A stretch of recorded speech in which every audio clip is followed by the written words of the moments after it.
Hello guys, welcome back to Unlucky Bug Hunter. So இந்த வீடியோல வந்து பாத்தீங்கன்னா நம்ம stored XSS plus account takeover using backup recovery code இதுதான் நம்ம பார்க்க போறோம். ஸோ இந்த ரிசர்ச்சர் வந்துட்டு பார்த்தீங்கன்னா $500 earn பண்ணியிருக்காரு இந்த ஃப்ளவர் மூலியமா. அண்ட் இந்த பிளாக்கான லிங்க் வந்து நான் டிஸ்கிரிப்ஷனில் கொடுத்துருக்கேன், மறக்காம வேணும்னா போய் நீங்கள் எக்ஸ்ப்ளோர் பண்ணிக்கலாம். So guys, coming into the blog ரொம்ப சிம்பிள் தான். ஸோ இது வந்துட்டு ஒரு private program, news type of private program போல. அண்ட் தென் இதில் வந்துட்டு ஃபீச்சர் வந்துட்டு எப்படி இருக்கும்னு பார்த்தீங்கன்னா, ஒரு அக்கௌண்ட்டில் வந்துட்டு பார்த்தீங்கன்னா ரெண்டு அட்மின் ரோல் வந்துட்டு கிரியேட் பண்ணிக்கலாம். அதுதான் இந்த ஃபீச்சர், இந்த வெப்சைட்கான ஃபீச்சர். ஸோ இது வந்துட்டு எப்படி எக்ஸ்பிளைன் பண்ணலான்னு தான் பார்க்கும்போது, ஜஸ்ட் நார்மலாக பாஸ்வேர்ட் ரீசெட் ஃபங்க்ஷனாலிட்டி இதெல்லாம் போய் பார்க்குறாரு. ஸோ அதான் இந்த இடத்துல எக்ஸ்பிளைன் பண்ணியிருப்பாரு, இந்த இடத்துல ஃபுல்லாக தான் எக்ஸ்பிளைன் பண்ணியிருப்பாரு. அண்ட் நெக்ஸ்ட் வந்துட்டு பார்த்தீங்கன்னா லாகின் பண்ணிட்டு அவரோட ப்ரொஃபைல்குள்ளே போய்க்கிறாரு. ப்ரொஃபைல்குள்ளே போனோன்னா HTML இன்ஜெக்ஷனுக்கு வல்னரபிளா இல்லையா அப்படின்னு ட்ரை பண்ணுறாரு.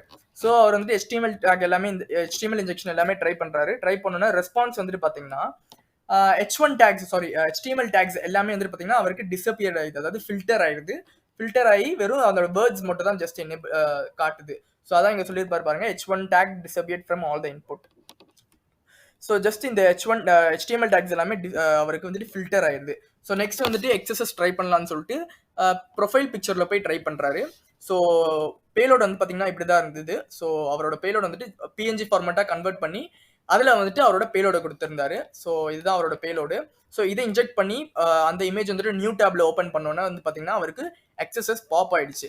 பட் ப்ராப்ளம் என்னன்னு பார்த்தீங்கன்னா, இதை வந்துட்டு அவர் ரிப்போர்ட் பண்ணாரு. ரிப்போர்ட் பண்ணோன்னா அவங்க வந்துட்டு XSS is out of scope அப்படின்னு அவங்க போட்டாங்க. இது ஏன்னு பார்த்தீங்கன்னா, இது ஏன் XSS அவுட் ஆஃப் ஸ்கோப் அப்படின்னு போட்டாங்கன்னா, இதில் வந்துட்டு பார்த்தீங்கன்னா இந்த டொமைனில் HTTP மட்டும் தான் எனேபிள் ஆயிருந்தது, JS வந்துட்டு எனேபிள் ஆகல. ஸோ அப்போ வந்துட்டு பார்த்தீங்கன்னா உங்களுக்கு வந்துட்டு document.cookie வந்துட்டு எனேபிள் பண்ண முடியாது. ஸோ ஒரு நீங்கள் XSS கண்டுபிடிக்கிறீங்கன்னா குக்கி இன்ஃபர்மேஷன் ஃபெச் பண்ணாதான் உங்களுக்கு வந்துட்டு அந்த XSS வந்துட்டு வல்னரபிள். ஸோ அதுக்கான XSSக்கான சிவியரிட்டி வந்துட்டு document.cookie வந்துட்டு எனேபிள் ஆகுனா மட்டும்தான், நீங்கள் ஃபெச் பண்ணால் மட்டும்தான் அது வந்துட்டு மீடியமில் போடுவாங்க XSS எல்லாமே. ஸோ அது வந்துட்டு அவரால் எடுக்க ஃபெச் பண்ண முடியல. ஸோ அதனால வந்துட்டு அவுட் ஆஃப் ஸ்கோப் அப்படின்னு போட்டு க்ளோஸ் பண்ணுறாங்க. ஸோ இதை வந்துட்டு அவர் ட்ரை பண்ணுறாரு. ஸோ இதான் அவர் இதான் இங்கே இடத்துல எக்ஸ்பிளைன் பண்ணியிருப்பாரு. So because HTTP only is enabled, so I can't access using JS code அப்படின்னு எக்ஸ்பிளைன் பண்ணியிருப்பாரு. ஸோ கைஸ், நெக்ஸ்ட் வந்துட்டு என்ன பண்ணுறாருன்னு பார்த்தீங்கன்னா,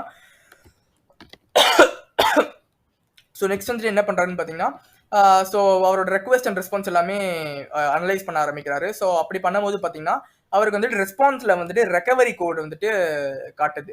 ஸோ இதை வச்சு அவர் ஏதாச்சும் JS கோடு வந்துட்டு எடுக்க முடியுமா அப்படின்றதான் ட்ரை பண்ணுறாரு. அதுக்கான பேலோடு வந்துட்டு அவர் கொடுக்குறாரு. ஸோ இதான் இந்த எக்ஸ்பிளைன் பண்ணி பார்ப்பாங்க. ரெக்கவரி கோட் ரிஃப்ளெக்ட் இந்த response and other important information. So scenario which is come to my mind is access the page using JS code. So இந்த மாதிரி அக்கௌண்ட் டேக் ஓவர் பண்ணுறதுக்காக இந்த மாதிரி ஒரு பேலோட வந்துட்டு அவர் கொடுக்குறாரு. பேலோடு வந்துட்டு அவரே ரைட் பண்ணி அவரோட பர்ப் கொலாபரேட்டருக்கு வந்துட்டு அதை ரெஸ்பான்ஸ் இன்ஃபர்மேஷன் எல்லாமே வர மாதிரி கொடுக்குறாரு. அதான் இந்த இடத்துல எக்ஸ்பிளைன் பண்ணியிருப்பாரு.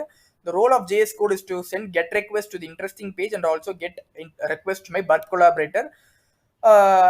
So I upload my JS code in my website. So இதுதான் அவர் கொடுத்துருக்காரு. ஸோ இந்த பேலோட வந்துட்டு இந்த இன்ஃபர்மேஷன் வந்துட்டு அவருக்கு பர்ப் கொலாபரேட்டர் மூலமா அவரோட ரெஸ்பான்ஸ் எதனா வேற எதனா சென்சிட்டிவ் இன்ஃபர்மேஷன் வருதான்னு செக் பண்றாரு.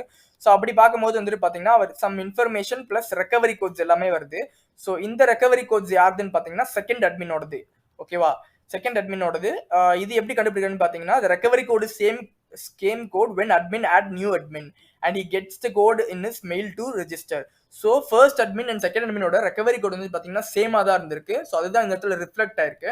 ஸோ இந்த ரெக்கவரி கோடு வச்சுட்டு அவரோட செகண்ட் அட்மினோ அப்படி இல்லை புதுசாக வர அட்மினோட பாஸ்வேர்டு வந்து இமெயில் வந்துட்டு ஈஸியாக மாற்ற முடியும். ஸோ இதான் இந்த அக்கௌண்ட் டேக் ஓவர். ஸோ இதுக்கு தான் அவருக்கு $500 பண்ணியிருந்தாங்க. லைக் ஸ்டோர்ட் XSS ப்ளஸ் இந்த மாதிரி அவங்க அக்கௌண்ட்குள்ளே இருக்க secondary admin account take over பண்ணாரு. ஸோ அதனால தான் இவருக்கு மறுபடியும் இஷ்யூ வந்துட்டு ஓப்பன் பண்ணி $500 அவருக்கு பவுண்டி கொடுத்துருக்காங்க. So that's it for the video guys. இந்த வீடியோவில் ஏதாச்சும் இன்ஃபர்மேஷன் லேர்ன் பண்ணிங்கன்னா ஜஸ்ட் டு சப்ஸ்கிரைப். தேங்க்யூ.